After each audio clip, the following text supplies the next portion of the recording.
অধিকারের মধ্যে আমরাও পড়ি, আমরাও আমাদের অধিকার ক্লেম করতে চাই। আমরা এদেশের নাগরিক, এই মাটিতে জন্ম, এই মাটিতে বড় হওয়া, বেড়ে ওঠা নারী হিসেবে আমাদের যা অধিকার সেই অধিকার আমাদেরকে দিতে হবে। সোজা কথা, আমাদের কোনো অধিকারই নাই। স্টেট লেভেলে রিকগনিশন দিতে হবে আমাদেরকে। ট্রান্স নারীরাও যে নারী, তাদের একটা প্রপার রিকগনিশন চাই আমরা। সোজা কথা।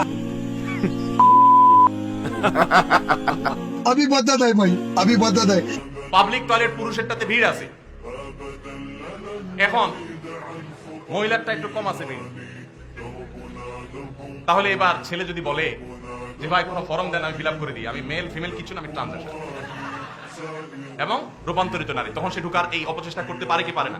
এই সমস্ত কথা বলার কারণে যে সমস্ত প্রতিষ্ঠান শিক্ষকদের চাকরি খেয়ে ফেলছেন, সেই সমস্ত প্রতিষ্ঠানের ছাত্ররা যদি এখন বলে যে আমাদের নিজেদেরকে প্রতিষ্ঠানের ভিসি, কি বলেন? আমাদের মনে হচ্ছে তাদেরকে ওই চেয়ার দেওয়া হবে।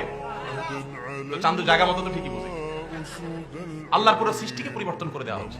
আল্লাহ কোরআনে বলেছেন লা তাবদীলা লিখালকিল্লাহ, আল্লাহর সৃষ্টিতে কোনো পরিবর্তন চলবে না।